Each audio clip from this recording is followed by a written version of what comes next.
aire es un bien de todos y todos somos responsables de él.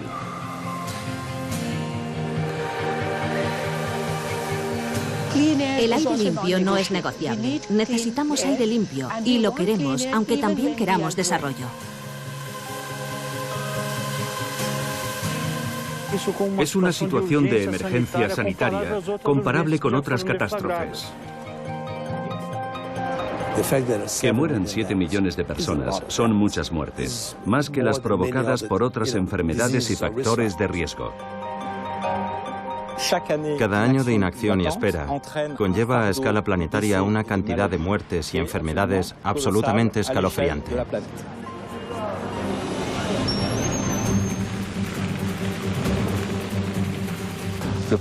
El problema de la contaminación del aire no es un problema irreversible. Se puede resolver teniendo la voluntad de hacerlo. Si no atajamos este problema ahora mismo, imagínese cómo afectará a las próximas generaciones.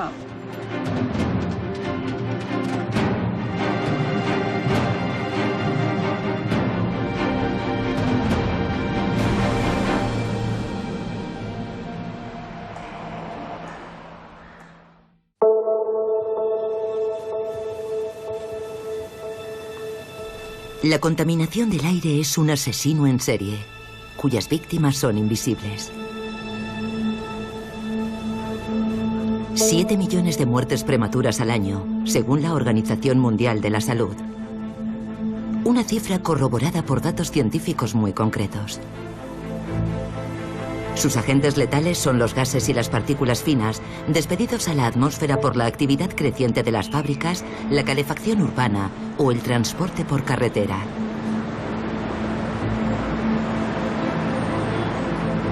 Estas emisiones tóxicas se confunden a menudo con los gases de efecto invernadero, causantes del calentamiento climático, como el CO2, un gas no contaminante.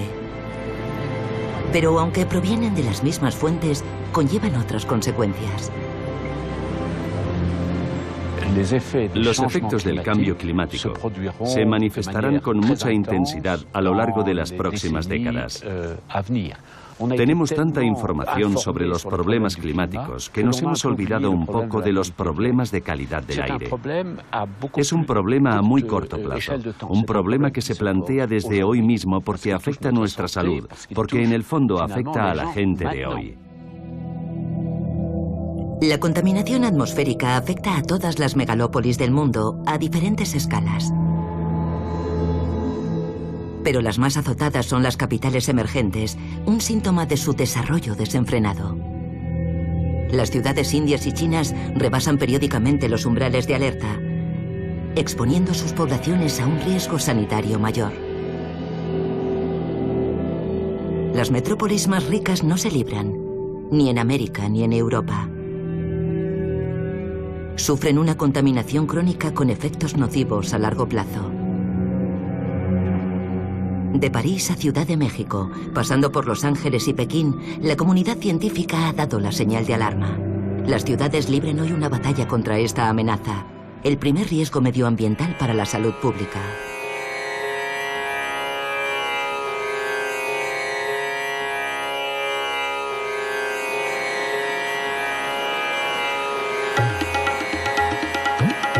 Bienvenidos a Nueva Delhi, la ciudad más contaminada del planeta según la Organización Mundial de la Salud.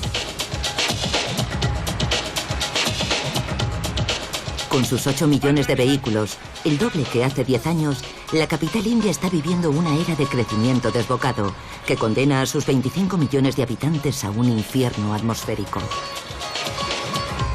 Hay días en los que la concentración de partículas finas en el aire supera 100 veces las recomendaciones sanitarias de la OMS. Micropartículas, pero también dióxido de nitrógeno y ozono.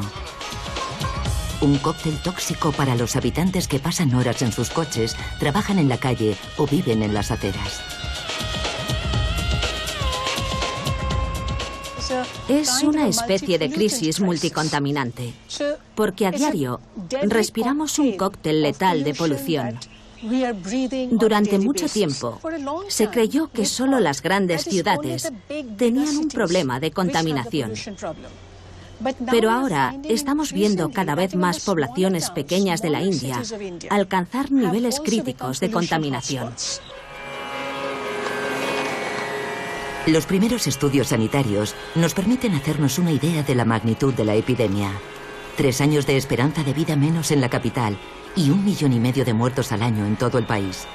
Y es que la amenaza se propaga más allá de las ciudades de la India a las regiones más pobres.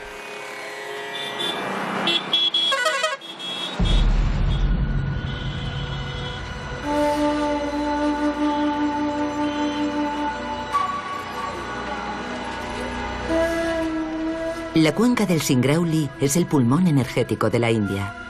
Proporciona el 20% de la energía eléctrica del país, explotando las abundantes reservas naturales de carbón.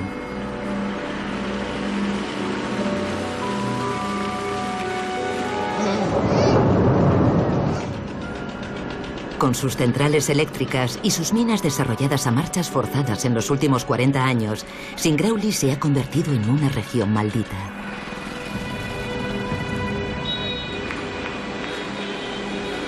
Irrespirable para sus habitantes, que viven presos de las emisiones de diversos tipos de polvo y gases tóxicos. En esta región aislada no existe ningún estudio oficial acerca de la magnitud del impacto sobre la salud pública. En el hospital del distrito de Guaidán, los médicos asisten impotentes a esta lenta agonía. El Dr. Singh lleva 22 años observando una explosión de las infecciones pulmonares y las alergias severas. Respire. Respire.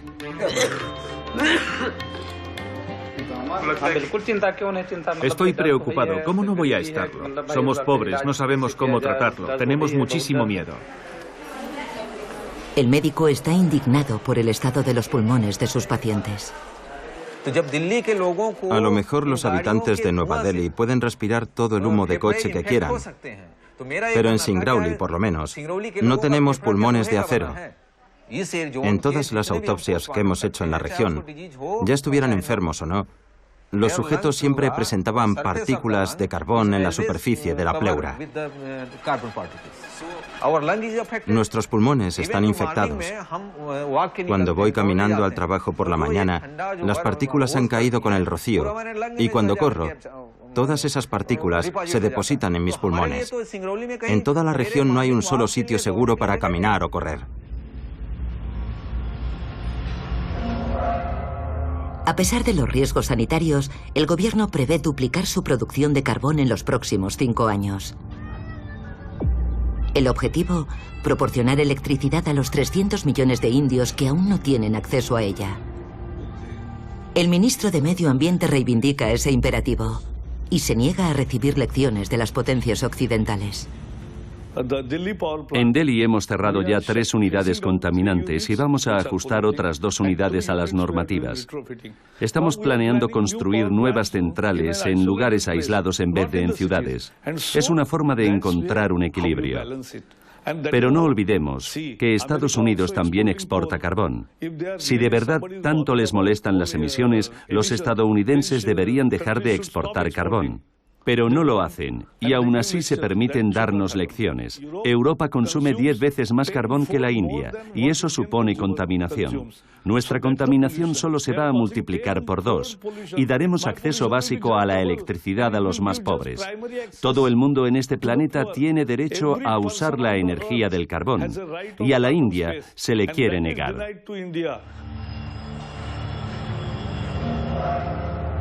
La contaminación que asfixia a los indios es la misma que la de la Europa de los 30 gloriosos, el periodo de rápido crecimiento económico de la posguerra.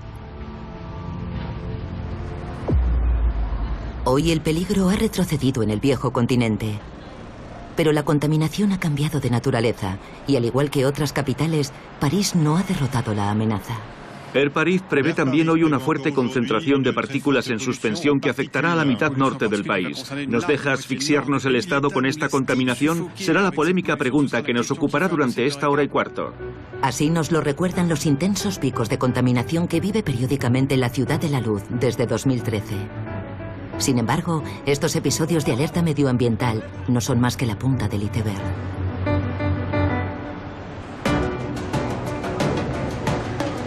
Los parisinos respiran mal todo el año. Un aire viciado que les hace perder 6 meses de esperanza de vida. La densidad del tráfico por carretera y la renovación del parque automovilístico diésel han amplificado el fenómeno de unos años a esta parte. Los ingenieros de Air Paris supervisan esta contaminación crónica. En este concurrido barrio, Karine Leye mide las concentraciones de partículas que los peatones inhalan a diario. Aquí el impacto es mayor. Debido a la densidad del tráfico lo pueden ver perfectamente y al número de vehículos. Y también debido a que la circulación no es muy fluida. Los vehículos se paran, vuelven a arrancar y aceleran. No hay viento y además estamos al lado de los vehículos. Hasta podemos ver perfectamente el impacto de los peatones al pasar, que vuelven a poner las partículas en suspensión. Aquí vemos cómo suben. El contador enloquece. Hasta 10 veces el umbral fijado por la Unión Europea. Ligados al tráfico, hay 2 agentes contaminantes que merecen especial atención. Un gas, el dióxido de nitrógeno, y las llamadas micropartículas, unos polvos microscópicos 100 veces más pequeños que un cabello. Este filtro que ha estado expuesto a la contaminación durante una semana. Y encontramos estas pequeñas partículas que no son filtradas por la nariz, sino que pueden penetrar hasta los alveolos pulmonares. Las partículas finas se clasifican en función de su tamaño. Las PM10, de 10 micrones. Y las más pequeñas y aún más dañinas, las PM2,5, de 2 micrones y medio. Para cada una de ellas, la Organización Mundial de la Salud emite unas recomendaciones sanitarias y la Unión Europea impone umbrales de alerta. Además del transporte por carretera, hay otros agentes contaminantes que provienen de aún más lejos. El 50% de la contaminación que respiramos aquí es de origen local y el otro 50% es contaminación procedente del conjunto del área metropolitana de París o polución procedente de otros países de Europa. No hay que olvidar que en la región de París existe una zona agrícola relativamente importante. Durante los picos de contaminación que vivimos en marzo del año pasado, hubo una combinación de contaminación ligada al tráfico y los gases emitidos por la agricultura en la temporada de fumigación que contribuyen a la formación de partículas.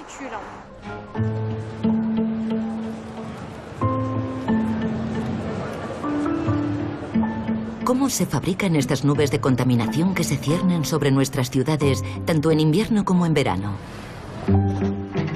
Los investigadores del Laboratorio Interuniversitario de Sistemas Atmosféricos estudian toda la complejidad química de la atmósfera gracias a esta máquina. Vamos a inyectar en esta cámara de simulación el mismo tipo de contaminantes presentes en la atmósfera, por ejemplo, en una calle de París o en la zona metropolitana de una gran ciudad. Hoy, el equipo de Jean-François Dusan está reconstruyendo artificialmente un pico de contaminación de verano. Los químicos inyectan en esta cámara aire puro, humedad y 2 de los llamados contaminantes primarios que se forman todos los días en nuestra atmósfera. Te lo dejo así, Eduard, sincronicemos. Un componente del humo despedido por los coches, el xileno, y un gas que también producen los automóviles, sobre todo los diésel, el dióxido de nitrógeno. Adelante, Eduard. Solo falta simular el efecto del sol con estas lámparas para que se produzca la reacción química. Dura varias horas. Es un experimento totalmente invisible, pero para entenderlo mejor lo hemos reconstruido. Bajo el efecto del viento, los contaminantes se dispersan, pero sobre todo se mezclan y bajo el efecto del sol se transforman. De esta forma, los contaminantes inyectados crean nuevas sustancias, los llamados contaminantes secundarios. Son partículas finas y un gas, el ozono.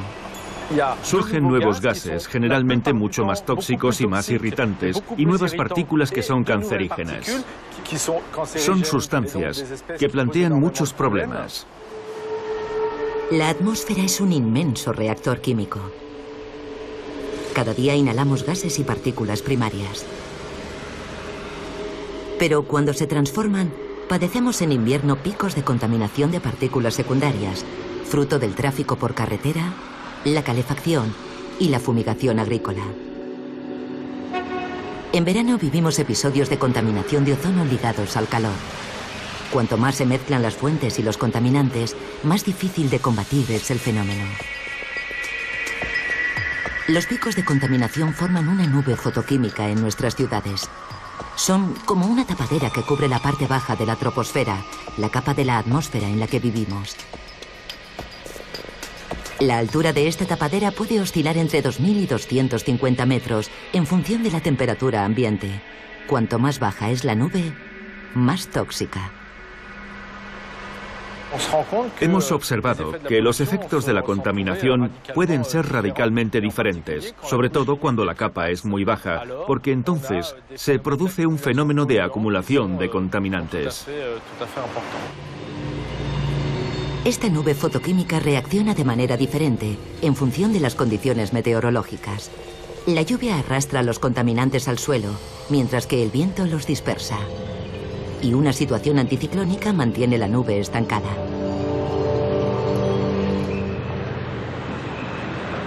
De Ciudad de México a Los Ángeles se ha globalizado un neologismo. El smog, mezcla de smog, humo y fog, niebla. ¿Cómo contaminan estos agentes nuestro organismo? De 10 años a esta parte, los investigadores han estado acumulando pruebas. Desde estudios epidemiológicos hasta experimentos con animales, pasando por la investigación más puntera.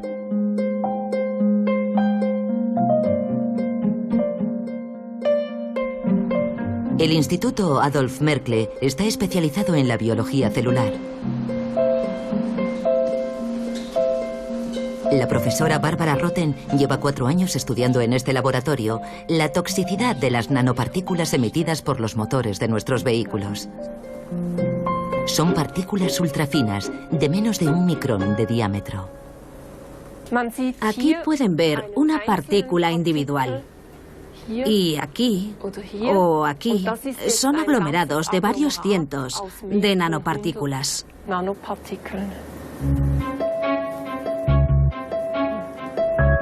Dentro de este racimo de partículas, un cóctel de componentes altamente tóxicos. Estos polvos microscópicos libran una batalla sin cuartel para alcanzar el corazón de nuestro organismo. Las partículas de mayor tamaño, las PM10 de 10 micrones, son bloqueadas en nuestras fosas nasales por los pelos y las mucosidades. Pero las más pequeñas, las PM2,5, son más peligrosas. Su contenido químico se metaboliza más fácilmente y alcanza los pulmones y los alvéolos pulmonares, la zona de intercambio con la circulación sanguínea. Se sospecha que las nanopartículas, aún más finas, de menos de 1 micrón, pueden atravesar las membranas de nuestros vasos sanguíneos para acceder a nuestro corazón y hasta nuestro cerebro. ¿Cuál es el mecanismo por el que estas nanopartículas propagan su potencial tóxico? Para entenderlo, Barbara Rotten ha creado un modelo de pulmón artificial in vitro gracias a un cultivo de células humanas. Concretamente células epiteliales, que tapizan nuestros alvéolos pulmonares y células inmunes con funciones defensivas. En un laboratorio cercano, este modelo de pulmón in vitro es expuesto a los gases emitidos por un motor de gasolina y un motor diésel.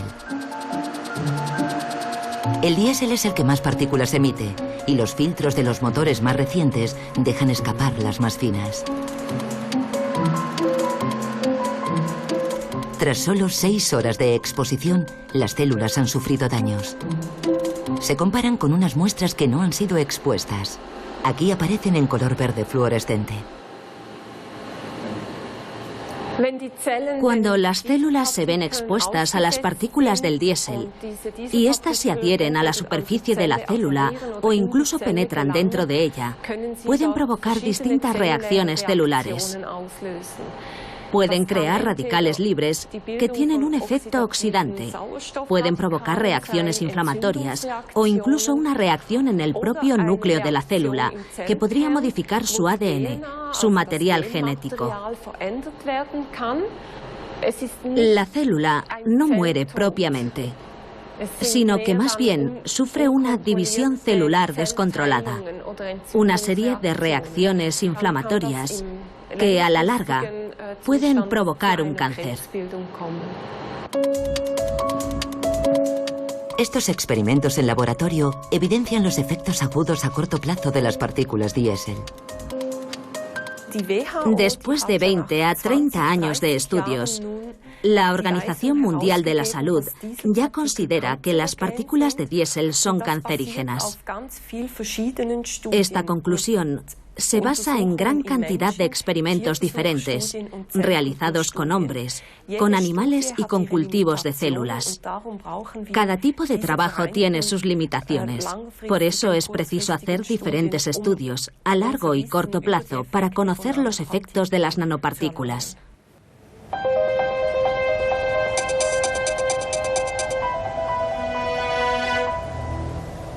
Todos los estudios concuerdan. La contaminación del aire acorta nuestra esperanza de vida. Las investigaciones se aceleran. Los científicos han llegado incluso a hacer visibles los efectos de la contaminación en nuestro organismo. En Sao Paulo se está llevando a cabo un experimento único en el mundo desde hace más de un año. El profesor Saldiva trabaja con cadáveres.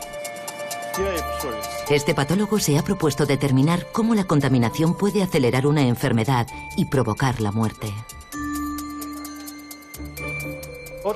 La autopsia nos permite, sobre todo, acceder a todos los órganos. Es una forma de completar los estudios ya existentes, los epidemiológicos y los clínicos, tomando fragmentos de tejidos que muestran las modificaciones en la estructura de los pulmones, los vasos sanguíneos o el cerebro, y que también nos permitirán comprender los factores que han causado su inflamación. Tras la autopsia, los pulmones son extraídos y sometidos a un examen exhaustivo. Estos pulmones pertenecen a un hombre de 63 años, no fumador. Paulo Saldiva se interesa especialmente por el black carbon, las partículas producidas por la combustión, sobre todo de los motores de automóvil. Sabemos de qué ha muerto este hombre. Padecía una enfermedad renal y una infección, no ligadas a la contaminación necesariamente, aunque uno de los efectos de la contaminación es reducir nuestro sistema inmune. Todos los cuerpos de las personas que hemos autopsiado en Sao Paulo presentaban este tipo de depósito en mayor o menor grado.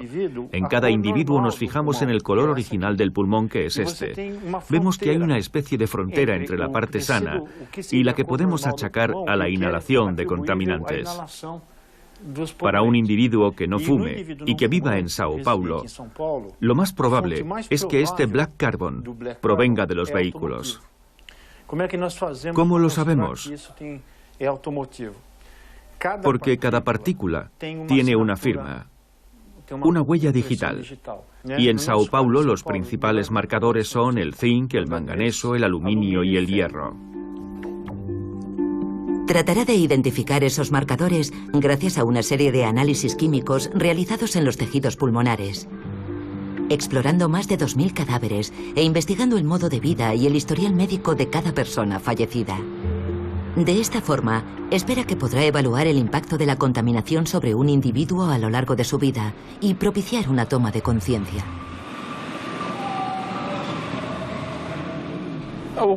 La lucha contra la contaminación no genera aún un consenso. Si yo invento una vacuna contra el dengue o el ébola, ¿quién se va a oponer? Pero si propongo limitar los combustibles, el diésel, y limitar el transporte individual para favorecer el transporte público, no habrá un consenso. Creo que ha llegado el momento de reconocer que estamos ante una situación de emergencia sanitaria comparable con otras catástrofes. La OMS lleva varios años haciéndose eco de estos estudios científicos y fijando normativas sanitarias sobre la contaminación del aire. Pero en 2013 la institución fue aún más lejos y dio la señal de alarma. La Organización Mundial de la Salud, que depende de la ONU, ha decidido clasificar la contaminación de la atmósfera, la contaminación del aire que respiramos a diario, entre las causas directas del cáncer. El aire es un bien de todos y todos somos responsables de él. Es necesario desarrollar una política de salud pública para resolver este problema. Sabemos que la contaminación atmosférica es cancerígena, como el tabaco y el amianto. Provoca cánceres y enfermedades respiratorias, pero también patologías cardiovasculares. Un total de 7 millones de víctimas al año. La OMS advierte a la opinión pública. Tenemos la responsabilidad de dar la voz de alarma y declarar que es un factor de riesgo importante. Si no tomamos medidas para proteger a las poblaciones y alertar a los gobiernos, las empresas y la sociedad civil, no podremos ayudarlos a protegerse. Ahora bien, no podemos tomar medidas por ningún país. No podemos decirle a nadie, ahora tienes que hacer esto. No disponemos de poder legislativo sobre los demás países, pero sí tenemos un poder de persuasión. Y ser tan cuidadosos con nuestros estudios, nuestras cifras y nuestras recomendaciones es el poder que podemos ejercer.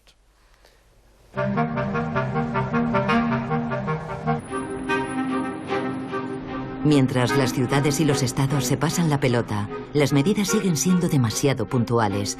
La batalla del aire muestra así sus limitaciones. Según los investigadores, hay una dimensión del fenómeno que ha sido totalmente infravalorada por los políticos. Y es el hecho de que la contaminación atmosférica no tiene fronteras.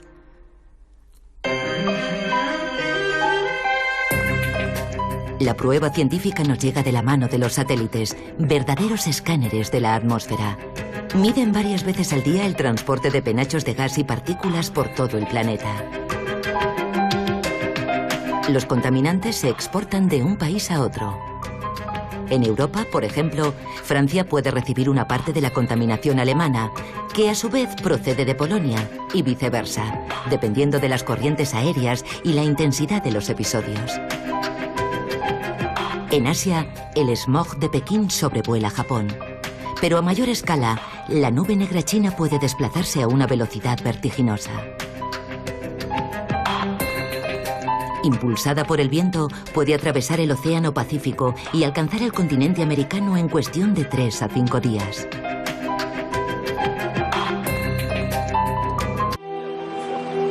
Una emergencia cuya solución exige políticas globales y otras formas de producir y vivir en las ciudades.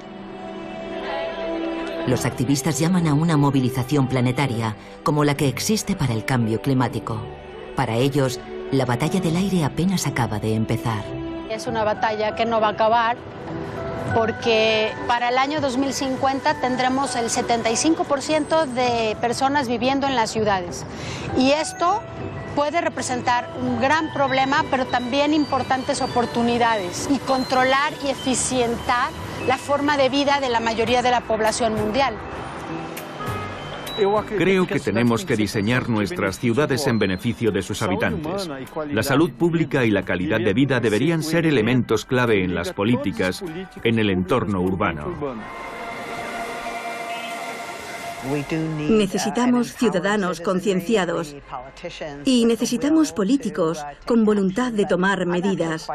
Pero lo cierto es que soy optimista, porque creo que una vez la ciudadanía entienda la magnitud de este problema, tenderá a apasionarse por él.